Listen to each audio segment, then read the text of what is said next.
멜빵. 예, 여러분 반갑습니다. 어방입니다. 오늘은 제 어떤 유튜브 구독자분께서 소득 대비 혼인율 통계를 보여주시더니 요거 보고 한 말씀 해주시죠 라고 얘기를 하는데, 사실 이거 보니까 별 할 말이 없더라고. 왜, 이게 너무 당연한 결과가 나와서. 우린 다 알고 있잖아. 남자가 결혼 못하는 이유는 남자가 돈이 없기 때문이고, 여자가 결혼 못하는 이유는 남자가 돈이 없기 때문이고, 이런 적나라한 통계가 진짜 여실히 이걸 반영해서 나왔기 때문에 요게 대해서 뭐 딱히 너무나 당연한 결과라서 무슨 말 해야 될까라고 생각을 하는데, 그래도 나름 이제 저기 짬에서 오는 바이브라는 게 있잖아요. 이제 나이를 먹고 내 주변에 굉장히 많은까지는 아니지만 그래도 이게 살아오면서 그 표본이라는 게 있다 보니까 여기에 대해서 그냥 내가 겪은 것들을 이게 약간 좀 수정해서 대입할 수 있는 그런 것들이 좀 보여가지고 오늘은 이 부분에 대해서 한번 얘기해보는 그런 시간을 가져볼까 합니다. 빠세. 뭐 결론부터 말하자면 그 통계의 결과는 너무나도 적나라하게 나왔습니다. 그래서 남자는 진짜 돈이 없으면 결혼을 못해. 그래도 이게 쭈르르르르 소득이 낮을수록 결혼율은 낮고 소득이 높을수록 결혼율은 높게 나왔고, 여자의 경우는 조금 다르게 나와서 소득이 낮을수록 이게 1분위 값, 2분위 값은 혼인율이 굉장히 높게 나왔다가 그 다음에 이제 오히려 이게 소득이 점점 늘어나면서 이제 결혼율이 올라가는 그런 결과가 나왔는데, 뭐 이 통계를 보고 어떤 식으로 해석을 할지는 각자의 자유지만 기본적인 틀에서 보면 그냥 남자는 돈이 없으면 결혼을 못한다 라는 게 나오게 되고, 여자는 뭐 돈이 없어도 결혼을 할 수 있다, 별 문제가 되지 않는다 라는 결론으로 이제 회귀할 수 있다 생각하는데, 근데 이 통계라는 게 그게 중요하거든요. 어떤 식으로 표현을 추출했나 이걸 좀 자세히 봐야 돼요. 물론 저도 이제 통계과는 아니라 가지고 전공이 그게 아니라서 뭐라고 말하기는 힘들지만, 근데 여기 보니까 통계가 통계청 자료인데 경제활동 인구조사에서 나왔더라고요. 근데 요거를 어떻게 표현을 추출했는지에 대한 얘기가 전혀 없거든요. 그러면 이제 말 그대로 이게 30대 남성 임금 근로자 혼인율 이렇게 나왔을 때 그 뭐라고 해야 될까, 말 그대로 그냥 30대 남성들 근로자들을 그냥 근로소득이란 게 이게 집계가 되니까 세금 떼는 게 나오니까 그거를 이제 1분위 2분위 값대로 쭈르륵 놔두고 그 상태에서 이제 혼인율을 측정한 것 같아요. 아마 그렇게 했을 거라 봐요. 근데 이렇게 되면 뭐가 문제냐면, 기본적으로 좀 그게 있어. 기본적으로 뭐냐 할까 하면 그 아까 말했던 짬에서 오는 바이브라는 게 있잖아. 그래서 제 나이가 이제 37이니까 보통 금융권에서 이제 37이면 이제 과장 달 나이죠. 그리고 과장 이렇게 넘어가게 되면 그러면 보통 뭐 8, 9천 그냥 넘는단 말이야. 이런 사람들은 8, 9천 넘거든. 그럼 당연히 뭐 결혼하고 애도 낳을 건데, 문제는 이게 소득이 많아가지고 결혼하는 것도 있겠지만 나이에서 오는 그런 짬도 있거든요. 상식적으로 생각을 해봐. 31살 결혼할 확률이 높겠어? 아니면 36이 결혼할 확률이 높겠어? 아니면 39이 결혼할 확률이 높겠어요? 그래서 이런 부분들까지는 아마 고려가 되지 않았을까. 이게 고려가 안 된 것 같아요. 그래서 좀 더 정확하게 이제 그런 근로소득 대비 혼인율을 본다면 30대 전체를 싸잡는 게 아니라 특정 나이를 잡았어야 돼. 예를 들어 뭐 이게 38이면 38살 남자들 전부 다 소득 다 모아놓고 그 다음에 이제 기혼 미혼 비율을 보는 게 그게 가장 정확했는데, 근데 아마 그렇게 했어도 아마 이렇게 나왔을 거야 아마. 근데 그렇게 했어도 거진 중에 비슷하게 나왔을 건데, 근데 이렇게까지 적나라하게 나오진 않았을 거예요. 제 생각엔 그렇거든요. 그래서 나이가 이게 젊은 사람들 당연히 결혼 안 하죠. 그래서 이거를 굳이 임금 근로자 혼인율이 아니라 31살부터 시작해가지고 이제 39살 나이 놓고 나이별로 이제 혼인율을 봐도 39살이 혼인할 확률이 더 높단 말이야. 이 정도까지는 아니지만 그래도 거진 그런 식으로 나왔을 거라는 거. 그래서 이런 것들 부분들을 일단 고려를 해야 될 것 같고, 여자 같은 경우는 반대로 뭘 고려해야 되냐면 그런 것들이죠. 여자 같은 경우는 이제 1분위 2분위 값이라고 하면 일단은 뭐 소득이 없는 백조들은 아예 잡히지도 않았을 거란 말이야. 잡히지도 않았을 건데 정말 1분위 2분위 값의 소득을 보면 진짜 낮거든. 형편없게 낮은 수준이란 말이야. 알바하는 파트타임 수준도 안 되는 그런 금액들인데, 이런 사람들은 보통 그냥 집에서 육아 휴직을 하다가 경력의 단절로 취업을 못 하거나, 그래서 파트타임을 일하는 사람들이 많아졌다는 것들이죠. 그래서 이런 부분들이 착시 효과가 발생한다는 것들인데, 그래서 실제로는 여성은 이제 임금 근로자 대비 혼인율이 약간 이런 식으로 해서 올라가는 게 나았지만, 그런 것들을 이제 고려하지 않고 말 그대로 그런 것들을 다 배제하고 딱 아까 말했던 대로 이제 특정 나이를 딱 타겟팅을 해가지고 소득 대비 결혼율을 본다면, 그러면 이거랑 좀 다르게 나왔을 수도 있다 이렇게 보이거든요. 하나 확실한 거는 이게 돈이 없을수록 이렇게 결혼을 많이 한 게 아니라 여기에는 아까 말했던 그런 요인들이 뻥튀기가 됐기 때문에, 물론 이제 내 경험상에는 여자들은 그런 게 있어. 자기 좀 생존에 대해 가지고 굉장히 민감하거든요. 남자보다 더 깊게 생각한단 말이야. 남자들은 그냥 될 대로 살았는데 여자들은 거기에 좀 이렇게 해서 머리를 좀 빨리 쓰는 애들은 굉장히 빨리 쓰더라고. 그래서 예를 들어 이제 내가 좀 못난 게 있잖아. 그래서 내가 뭔가 이게 결혼 사회랑, 결국에는 사회라는 게 하나의 그런 정글이다 보니까 이런 결혼 사회에서 내가 좀 약간 후달리는 게 있는 것 같다. 그러면 이제 머리를 빨리 돌려서 가장 빨리 가려고 해요. 그런 애들 난 많이 봤단 말이야. 왜? 내가 내세울 게 일단 지금 당장 봤을 때는 뭐 특별한 게 없단 말이야. 그러면 일단 젊다는 거 이건 무기니까 이걸 무기를 해서 빨리 가야 돼. 난 그런 애들 몇 명 봤거든요 실제로. 그래서 내 주변에 부산대학교 나와가지고 진짜 졸업하자마자 광속으로 이게 취직한 애가 있는데 진짜 잘 갔단 말이야. 걔가 딱 진짜 이쁜 애 갔는데 그런 부분들이 있어서 좀 뭐라고 해야 될까? 이게 나는 내 주변의 사람들 통계를 할 때 이게 좀 이렇게 맞지가 않는 부분들이 뭐냐 하면 오히려 그런 부분들이 있어요. 여자들한테 내가 실제로 이렇게 여러 가지 얘기를 했을 때, 야, 너 연봉 1억 정도 벌면 결혼할 거야? 라고 물을 때, 야, 연봉 1억 벌면 뭐하러 결혼을 해? 라고 말하는 사람이 되게 많았거든요. 근데 또 되게 아이러니컬한 게 실제로 내 주변에 연봉 1억 버는 여자가 있단 말이야. 있단 말이야. 걔는 또 별 생각이 없어요. 그런 부분에 대해 가지고. 야, 여자가 뭐하러 손해보는 게 결혼해? 이런 생각까지는 아니더라고. 그래서 여기에 대한 온도차가 되게 있는데, 일단은 내가 봤을 땐 가장 문제를 일으키는 부분들이 뭐냐면, 문제라기보다는 여기 봤을 때, 대한민국의 그런 여론을, 이렇게 결혼 시장이나 이런 트렌드를 여론을 주도하는 사람들은 보통 보면 3분위, 4분위, 5분위, 6분위, 7분위까지. 이 사람들이 그런 것들을 이게 여초라고 하죠. 여기서 주도하는 사람들의 확률이 되게 높거든. 왜 그러냐면, 8분위, 9분위, 10분위에 있는 여자들은 내 주변에도 몇 명씩 있는데 돈 잘 버는 애들은 얘네들은 바빠 일단.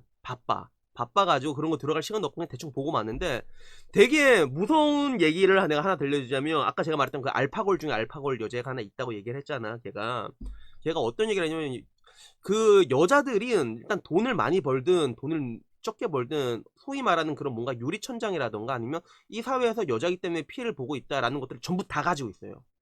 내 경험상에는 한 명도 빠짐없이 내 주변 사람 다 그걸 가지고 있단 말이야. 그거를 어느 정도로 이제 뭔가 이제 강박증을 가지고 있냐 이 차이가 있는데, 근데 그 중에서 이제 10분위에 있는 진짜 돈 잘 버는 걔들도, 근데 걔들 같은 게 약간 이렇게 여자 손해봤던 걸 있다고 가지고 있으면서도 내가 이 말하면 할 말 못한 게, 근데도 얘들도 그렇게 이게 높은 연봉을 받고 높은 자리에 올라왔는데 밑에 여자를 더 싫어해. 그건 있어 분명히. 그건 희한하게 굉장히 아이러니컬해. 이런 거 있단 말이야. 사회에서 높게 올라간 여자들 같은 경우는 왜 여자를 더 싫어한단 말이야. 그래서 이 부분에 대해서는 제가 일전에 말씀드렸지만 조직 사회에 대한 적응도의 차이거든요. 남자들 같은 경우는 이런 조직 사회에 적응을 잘한단 말이야. 위계나 질서 이런 것들에 대해서 겸허하게 받아들인 부분인데 여자들이 이런 것들을 잘 못 참거든요. 그래서 어떻게 보면 나쁘게 말하자면 사회 부적응이라고 하죠. 그래서 이런 것들이 보통 여자들이 보통 심하단 말이야. 그래서 이런 부분들이 있어가지고 결국에는 내가 언젠가는 이제 그런 뭔가 페미니즘이라고 이런 생각을 가지고 있는 여자들은 나도 있단 말이야. 그래서 그 정도까지 심하진 않는데, 근데 이제 결국에는 그런 요새 굉장히 유행하는 그런 레디컬 페미니즘에 대해서 얘기를 했는데 얘는 근데 별 생각 안 하더라고. 그게 왜 그러냐면 걔가 한 말이 마지막에 한 말이 진짜 악건이한 게, 아니 어차피 난 그런 거 여자 손해보건 있는데 근데 걔들이 그렇게 하든 말든 이렇게 세상을 바꾸든 말든 걔들이 실제로 뭔가를 이렇게 바꿔나가는 건 사실은 난 별로 관심 없다고. 왜 그러냐면 걔네들이 알아서 밑바닥을 깔아준다 이렇게 말했거든. 걔는 정확하게 어차피 걔네들은 밑바닥을 깔아줄 뿐이다 이렇게 얘기를 한 거야. 그래서 보면서도 결국에는 그런 뭔가 여초에서 돌아가는 것들 보잖아요. 여초에서 내가 봤을 때는 그런 상식과 비상식이 이런 것들이 굉장히 많이 섞여서 이렇게 첨예하게 움직이고 있잖아. 대립도 안 하고 비상식적인 것들이 상식으로 움직이고 있잖아. 근데 한편으로는 그때 내가 보면서 이게 왜 이렇게 자연스럽게 흘러갈 수가 있는가라고 곰곰이 생각을 했는데, 일전에 내가 얘기한 것처럼 여기에는 굉장히 다양한 그 복합적인 그런 생각들이 섞여 있거든요. 그 중에 하나가 저번에 말한 것처럼 여자들도 이게 아니란 걸 알고 있어. 근데 니들 진짜 좆대 봐라 이러면서 말도 안 되는 소리를 계속하는 사람들이 있고 그리고 그게 진짜 부당하다 생각하는 사람이 있어서 그런 것들에 대해서 이제 적극적으로 이제 여성의 힘을 높인 사람들이 있고, 손해보고 있는 것만 이제 눈에 굉장히 쌍심지를 튀고, 보통 이제 내고라는 게 그렇잖아요. 하나를 주고 하나를 받는 건데 그런 게 필요 없는 거예요. 일단은 무조건 이제 이것만 우리가 손해보고 있는 것만 이렇게 얘기하는 사람들이 있단 말이야. 근데 반대로 근데 이런 균형이 유지될 수 있는 건 뭐냐면 아까 말했던 내 친구처럼 걔 딱 보면서, 아 그래 어차피 니들이 열심히 바꿔라, 그리고 어차피 니들은 내 밑바닥을 깔아주는 애들이다 라는 걸 알기 때문에 침묵하는 여자들이 또 있단 말이야. 그러나 보면서도 아 이런 것들이 하나 둘 세 개가 전부 다 컨비네이션에 맞아가지고 이런 것들이 흘러가고 있었구나 라는 것들을 생각하게 됐거든요. 하나 확실한 거는 이 통계에서 가장 불쌍한 사람은 과연 누구인가 라고 저에게 물어보신다면, 아까 말한 것처럼 1분이나 2분이 소득 같은 경우는, 여성들 같은 경우는 이미 결혼을 하고 그런 사람들이 대부분이잖아 통계 봐도. 그리고 파트타임을 하는 거고, 안 그러면 이제 소득이 낮은 3분위, 4, 5, 6분위 이 사람들이 불쌍한 사람인가? 난 그렇게 생각하진 않거든. 가장 불쌍한 사람들은 이 통계에 없는 사람들이에요. 없는 사람이란 게 누구냐면 애초에 소득이 없어서 잡히지 않은 사람들이잖아. 이 사람들이 보통 이제 민주투사라고 하지. 민주투사가 돼가지고 이게 강하게 이제 그런 이게 밑바닥을 깔아주고 여론을 형성하고 여론을 바꾸려고 노력을 하고 있는데, 어떻게 보면 가장 불쌍한 사람들이 이 사람들이 되지 않을까라고 생각을 해요. 그래서 대한민국이 사람들이 헬조선 헬조선 그런데, 제가 이제 여러 나라 다 돌아봤잖아요. 살아보면서 느낀 게, 그래도 평균 소득 대비 인간의 그런 가장 기본적인 것들이 있잖아요. 기본적인 삶을 영위할 수 있는 수준이 대한민국은 좀 높은 편이에요.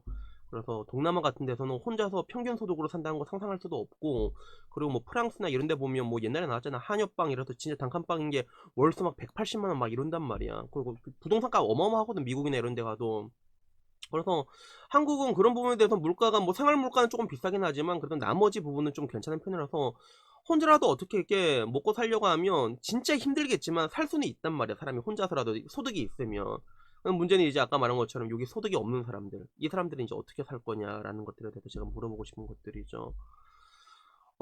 물론 이제 사람마다 이게 사는 방식도 다르고 이러니까 단순히 이걸 소득 대비 그 사람의 그런 삶의 가치나 아니면 그 수준을 이렇게 소단할 수는 없는 부분인데, 근데 제가 이렇게 살면서 느낀 것들은 뭐냐면, 제 주변 사람들 보면서 느낀 게, 보통 이제 우리가 잘 사는 사람은 걱정할 필요가 할 필요 없어. 특히 여자든 그래.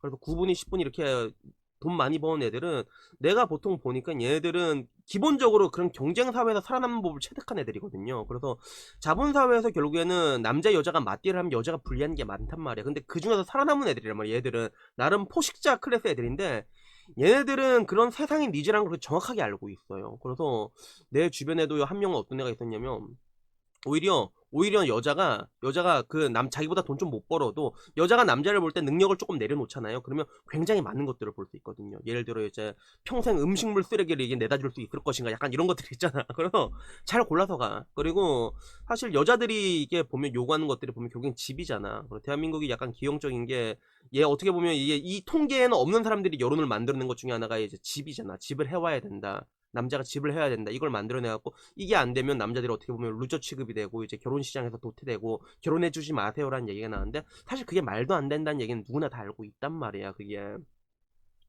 근데 아까 말했던 이게 9분이 10분이 여기 해당되는 여자애는, 우리 내 나이 또래 된 여자들은 보면 이미 아파트하고 다 가지고 있어, 여자가.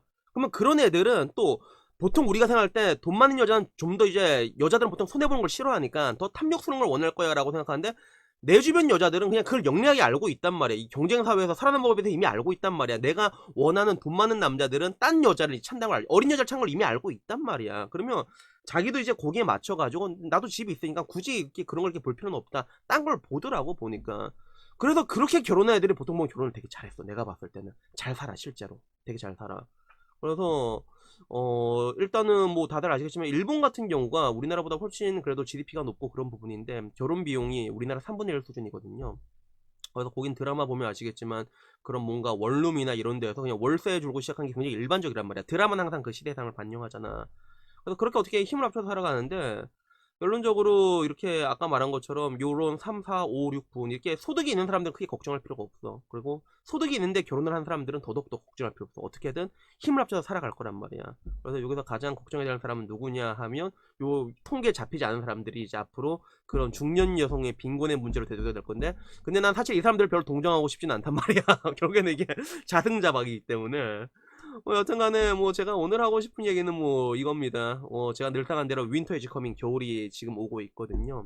여기에 대해서 우리가 어떻게 대비할 것인가에 대해서는 각자가 준비하고 있을 건데, 일단 하나 확실한 건 뭐냐면, 일단 연금 펀드 일단 무조건 가입해야 돼. 이거 정말 좋아. 그래서 연금 펀드 일단 가입하셔가지고, 그 펀드 슈퍼마켓 가시면 되게 S클래스로 보수가 저렴하게 나오거든요. 그래서 거기 들어가고 괜찮은 펀드 한 10개든 20개든 넣어가지고 거기서 만들어가지고 400만씩 따박따박 넣거나, 그거 채우고 나면 그 다음에 개인형 IRP 만들면 또 300만원 더 세액 공제가 된단 말이야. 이거 너무 좋으니까, 일단은 우리가 일단 혼자 사는 사람 있잖아요. 지금 결혼 못한 사람들 소득은 있어. 그러면 이거 연금펀드 열심히 넣어가지고 노후 대비 준비하시고요. 그리고 요걸 보는 것 중에서 내가 아까 말했던 그 민주투사들 있잖아. 혹시라도 그 민주투사 계층들이 이걸 보고 나면 그 뭔가 인생에 대한 그런 긴장감을 정말로 느끼시는 게 좋을 것 같아요. 정말로 겨울은 여러분 코앞까지 왔거든요. 그래갖고 이런 것들을 보고 이제 조금 더 현명하게 대처를 해가지고 좀 더 그래도 조금 더 나은 그 미래를 이제 개척하셨으면 좋겠습니다. 여튼간에 오늘 영상 여기까지고요. 영상이 좀 마음에 드셨으면 좋겠습니다. 아무쪼록 좋은 하루 보내시고요. 다음엔 조금 더 재밌는 이야기로 찾아뵙도록 하겠습니다. 이상입니다. 빵.